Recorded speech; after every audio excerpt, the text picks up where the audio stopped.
Okay, it has been exactly an hour and I've just pulled this out of the oven. Let's see how it looks. Ooh, you can see this is much, much larger than the dough I originally put in there. And that's exactly what we're looking for. And now if you are making one Paska, you're going to just cut off a small piece of this, but I am going to spread it, I'm going to cut it into two sections since I am making two little ones today. So I'm just going to dump this out onto a floured surface. Get a little flour on my hands again, because this will still be sticky, and you'll feel it's like nice and warm and all the yeast is happy. And I'm just going to cut this, my pans are about the same size, so I'm going to cut it right in half. And then from each of these, I'm going to lop off, seems like a lot, I know, maybe about a quarter of that dough to make some decorations. Then you're gently going to want to make it into one of those rounds again and press it into the bottom of your pot or whatever you're using. Mine are going to end up being really short because I'm doing a single recipe and I'm using these big pots, but I just want you to see some of the decorations. So if you do this, you're just making one. It's going to be a nice size. It's going to be perfect. I think you're going to be pretty happy with it. And then once again, you roll it like you did underneath before we proofed it in the oven and let it rise. Kind of flatten it out. Place that in the middle, in the bottom of your baking dish, whatever you're using, and press it in. I know it seems like, it just rose and got so big and luscious, and we just pressed it down and all of that air kind of came out of it. But it's okay, it will rise again. It's not going to be this short. Okay. And now we're going to cover this back up with some plastic wrap and the damp towel, and put it back into the oven for another hour to rise again. But this time, instead of having lunch or uploading videos like I just did while mine was in the oven last time, this time we're going to be making the decorations so that when it comes out of the oven to rise, once again, you're not turning on any heat, any significant heat in the oven. In fact, it's probably warm enough from the last batch to just put it back in without turning it on at all. We're just going to let it rise one more hour. During that hour, we're going to make our decorations, and then we're going to bake for real. All right, guys, I've switched up our angle a little bit so you could see, hopefully in more detail, what I'm going to be doing here to make some of these decorations. I've got a little bit of flour spread out here, but not much. I think I actually have too much, so I'm going to brush some of that away. And there's a few I'm going to show you just a few different things that we can do for decorations on the Paska. So first I'm going to start just making a couple ropes. So to make a rope, you'll just take a piece of dough and start rolling it. This one actually, I let it sit out here a little too long, or I put too much flour here, so it's a little bit dry, so it's tough to roll. If this happens to you, you could just take a little bit of water, I mean really a little bit. Dampen just your fingertips and rub your hands, and that should give you just a little bit more elasticity and play in that dough.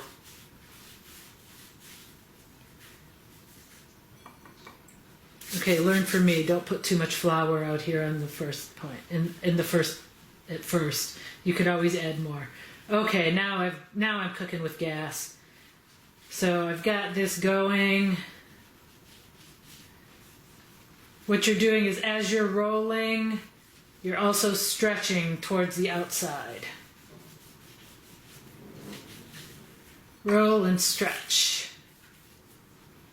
If you find your ends are kind of going flat or getting dry, you could just roll them in your palm like that. So if it's too wet for you to work with, you could add a little bit of flour to your surface. If it's too dry, you can add a little bit of water. But I mean, like everything else, just little by little by little. You don't want to go too far the other way. Because now I'm feeling like I could use a little bit of flour now.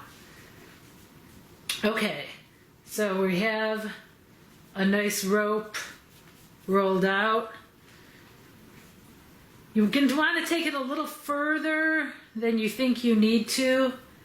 Or then, you know, it might seem to start looking a little thin, but you will notice as it sits, because this dough is elastic, it will kind of shrink back in on itself.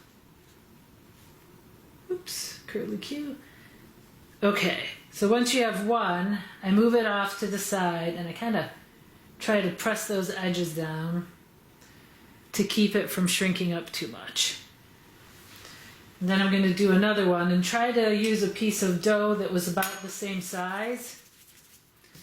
Try not to, wiping that off on my apron, not to have any really dry or wet spots on your work surface. Keep it as neutral as you can so that you can adjust it as you need to.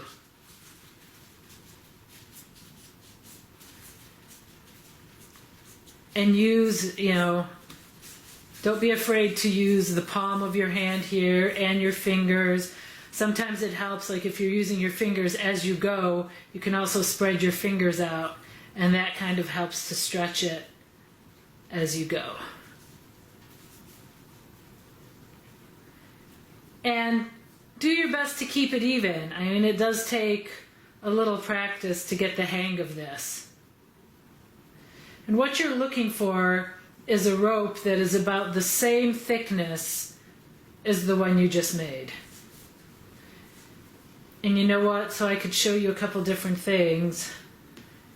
I'm going to do 3 of them right off. Take a piece that's roughly the same size, start it off by rolling like that. Don't be afraid to put some pressure on it here. Not too much, you don't want it to go flat, but pressure, both a slight pressure downward while you're rolling and pressure outward, if that makes sense. It's probably going to take you a couple minutes to get used to this feel, but you can do it. Okay, so now I've got these 3 ropes that I have rolled. They're not all the same size, it's okay, I can always trim them. So one of the things that I can do with this is braid it, right? So if I take these 3 ends together and I pinch it, I like to separate them out up here so it's easy to do, and then I just start braiding it, which just means if you don't have kids whose hair you braid or your own, it just means you take from the outside, put it over the middle, and then this one from the outside, put it over the middle. And whichever one is in the middle at that time is the middle. So flip this over the middle, you could adjust as you go. Okay, and you could just braid all the way down like this until you have a lovely braid that you could use on your Paska. Another option is, and I like this better, frankly, because it's easier, is to just take 2 of these, and instead of doing a braid, you just twist. So keep flopping one end over the other. Right? And eventually you'll end up with this lovely twist. And that's the one that I'm going to use. So when you have something like this, you could pinch the ends so it doesn't come untwisted. You can kind of try to even it out a little bit. And you could use this one of two ways. I'm going to lop off this little extra bit that I have here. You can use this to make kind of a circle on the top of your Paska and put something in the center of it. Or you could make a couple of these, maybe shorter ones, and use them, like if I had this one was another one and I just made this shorter. You could use this to make like a cross pattern on the inside of your Paska. I think today I'm going to use this in this way. I'm just going to make this slightly damp here and pinch these two sides together. And then just set this, I'm going to set this aside over here. Okay. Next thing we can do. Once again, we're going to start by rolling out a piece of the dough. We're not going to make it as thin, though, as the other one. Because this one, I'm going to make a flower type shape. Okay, so it's where I want it. If it's not sticking to your surface, you can kind of give it a little water and help it stick. Then I'm just tapping it to flatten it out.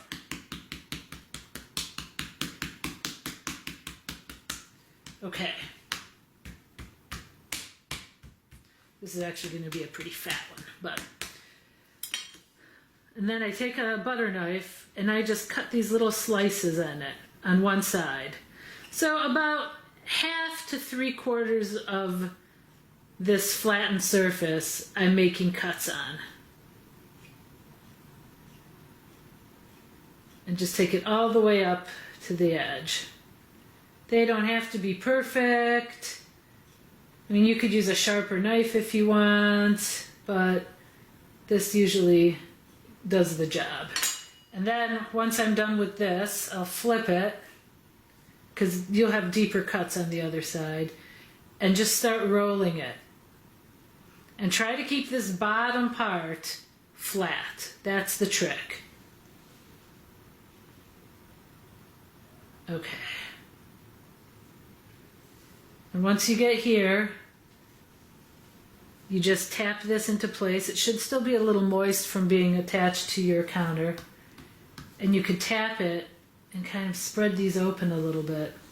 And you'll see it's kind of a chrysanthemum-y type flower. And that is something you could use maybe to put in the center of your Paska if you've got this kind of braid or twist motif around the outside. So let's see, what else can we do here? For this one, I think I'm also going to make maybe a couple birds. I'm not a bird lover, but they're nice for springtime. And it's kind of a cute thing to make, and it's not very difficult. So like everything else, we're starting by doing a rope. Now I've actually pieced a couple other pieces together here, so it's a little trickier.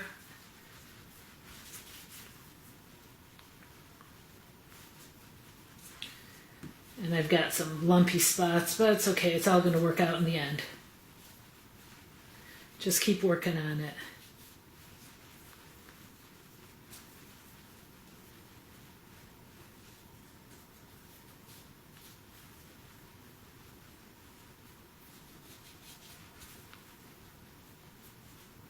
Okay, so I'm going to cut off a piece about this big. And And I'm going to make one side of this quite thin compared to the other side.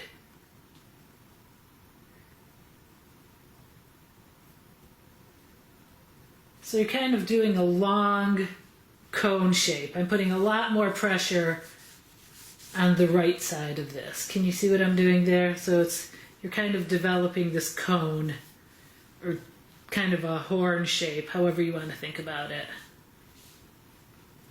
Okay. And once we get there, you're basically just going to tie a knot. So I usually put my finger here, loop it over, make that little loop, stretch this part out, and flip this over. This is part of why this dough is so nice and elastic. And you'll see it right away looks kind of like a little bird shape. So then I'll put this on the counter and flatten out this back part some more. So it's kind of like this is the head. These are some side wings that got folded up along the back of the bird. And then here, to give it kind of some lovely plumage, I just run my knife across that and give it a little tail. One more time for the bird. And you know, feel free to leave this piece a little bit longer if you need to. You could always cut part of it off. You know, if the tail is too long, you can always hack it off to be the exact size you want it to be. This one is quite large, obviously. But then we do the same thing. Take this, flip the head through, adjust that tail kind of where you want it, flatten that out, cut that off, that excess, and there's your little bird. Cute, right? Okay. So for this Paska, what could we do? So we could do, you know, something like this. We might want to, you know, put these birds in like on either side, like that. I mean, it's really cute. You might want to take the flower out and just have this bird motif. So these are some options. You could do smaller flowers the same way and cluster several of them in there. That's all good options. So here, I'm going to show you one of my favorite ways to decorate it. Not because I think it's the prettiest, but I usually make several of these and it's one of the easiest, and also does have a quite nice effect. It's kind of a cross, kind of a stylized cross effect for the top of your Paska. So as you see, I'm rolling out. I'm going to do a couple more of these long thin ropes like we did to do that twist. I really love how a braid looks, especially if you take it all the way around the top of your Paska. But the downside is it does use up a lot more dough too. So, I mean, you're using more of the dough for the decorations than you are for the bread itself. And because you're letting that bread rise in the oven right now, but this you're still working on, this is not going to rise as much. Okay.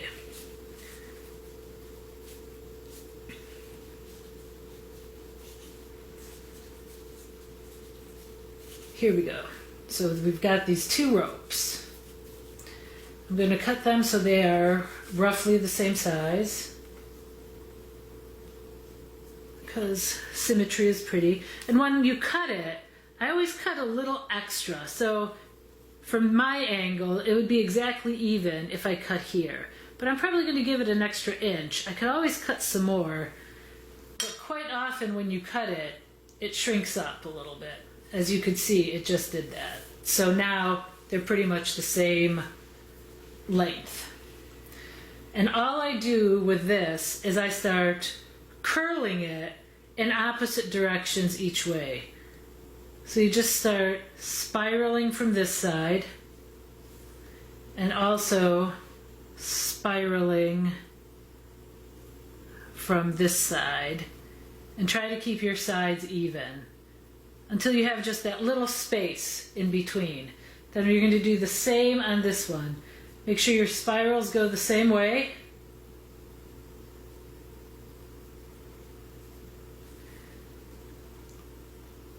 Opposite sides on each one. And then you just take one and you overlay the other one. And you could tighten this up a little bit if you like. And you kind of get this stylized cross effect, which is really pretty, very easy to do, and pretty effective on your Paska. So maybe, you know, for one Paska I'll have this around the edge, for one I'll have this. I might put the flower here, but maybe I'll use the birds around this, or I'll do 4 birds and put it around this one and leave this one as is. That would probably be pretty good looking.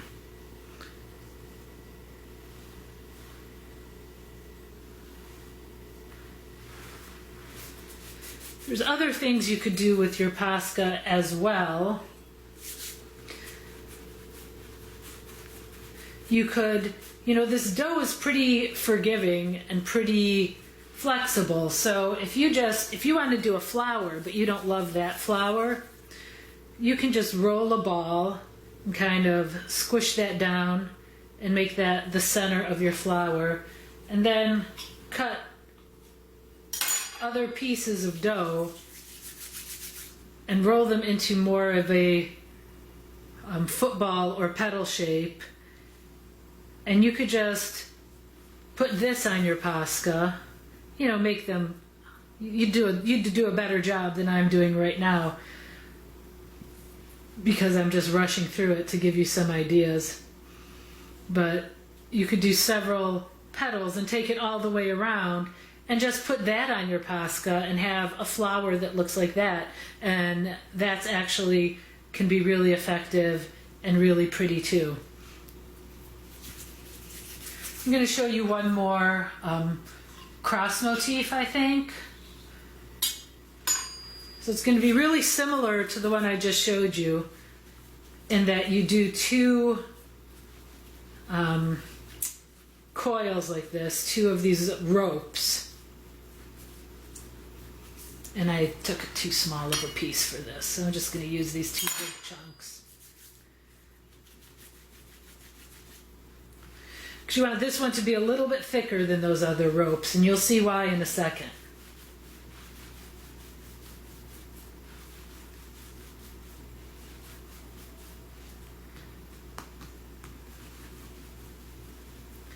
And if you see you're doing one side that's thinner already than the other side, then you just focus on thinning out the side that's kind of chunky. Okay. So you'd roll this out a little bit larger. There we go. And then what you would do is, this is a little tricky to get this even, but you would slice this top part in half. And also from the bottom, you would cut it in half.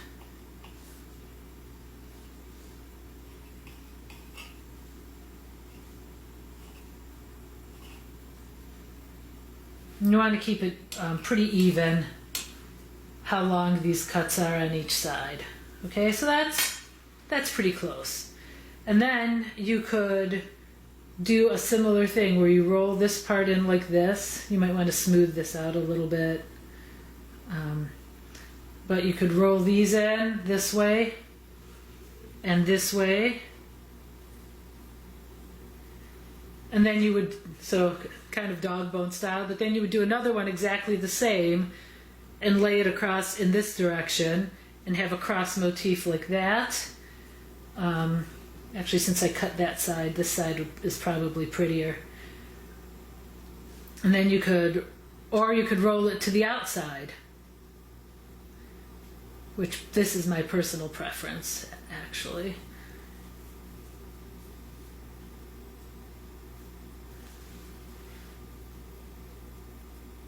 And roll those up.